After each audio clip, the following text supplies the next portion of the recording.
Masyarakat khususnya umat Hindu Bali dihadapkan pada dua agenda besar yakni Pilkada dan Hari Suci Galungan.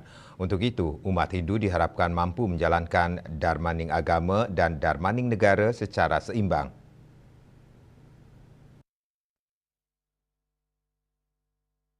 Saat ini tahapan Pilkada 2024 masih berlangsung dan umat Hindu Bali juga akan disibukkan dengan Hari Suci Galungan dan Kuningan. Tahapan Pilkada yakni penetapan pasangan calon akan dilaksanakan pada 22 September 2024 mendatang, yang mana hari itu juga merupakan hari penyekeban sebagai runtutan Hari Suci Galungan. Selain itu, hari pertama masa kampanye bertepatan dengan Hari Suci Galungan, yaitu 25 September 2024. Ketua PHDI Provinsi Bali, Inyoman Kenak mengajak seluruh umat Hindu agar seimbang dalam menjalankan Darmaning Agama dan Darmaning Negara, serta mampu mengendalikan diri agar tidak menimbulkan tindakan yang dapat merugikan diri sendiri. Mengingat sebelum Hari Suci Galungan akan ada godaan dari Sang Hyang Kala III yang turun ke dunia, yakni Sang Buta Galungan yang turun pada hari penyekeban, Sang Buta Dungulan yang turun pada hari penyajian, dan Sang Buta Amengkurat yang turun pada hari penampahan atau sehari sebelum Hari Suci Galungan. Untuk itu umat diharapkan mampu mengendalikan diri, mengendalikan pikiran maupun perkataan, serta mengutamakan Darmaning Agama pada pelaksanaan Hari Suci Galungan yang bertepatan dengan hari pertama masa kampanye. Sebagai warga negara Indonesia yang mengedepankan rasa persatuan itu, kita wajib melaksanakan yang disebut dengan Darmaning Negara dan Darmaning Agama. Dua-duanya harus seimbang ini kan.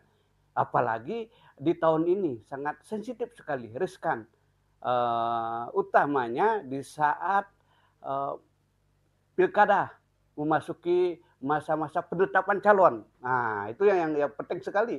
Sebelum masa kampanye itu kan ada satu hal yang perlu kita lihat, yaitu di saat penyekeban itu bertepatan dengan penetapan calon. Karena di saat penyekeban itu, kalau menurut sastra itulah di saat itulah kita mulai mengekang diri kita untuk tidak berbuat yang aneh, untuk merayakan kemenangan nantinya di saat galungan itu. Nah, Darmaning Agama yang perlu pertama kita lakukan, yaitu mengekang diri kita.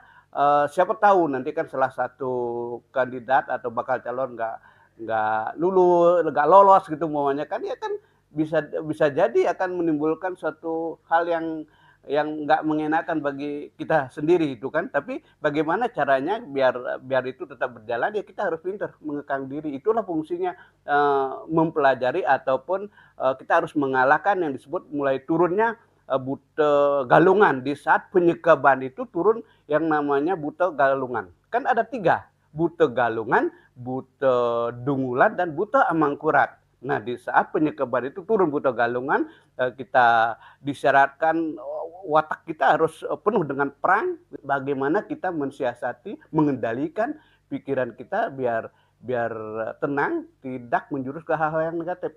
Nah, di sanalah di saat penyekeban itu sangat penting sekali kita bagaimana kita mengekang diri kita sendiri di dalam masa kampanye nanti bisa kita kontrol. Tapi yang pertama yang kita utamakan adalah Darmaning Agama. Darmaning Agama bagaimana kita untuk keseimbangan jagat ini. Nyoman Kenak juga menekankan meskipun berbeda pilihan jangan sampai ada perpecahan. Sukma, Bali TV.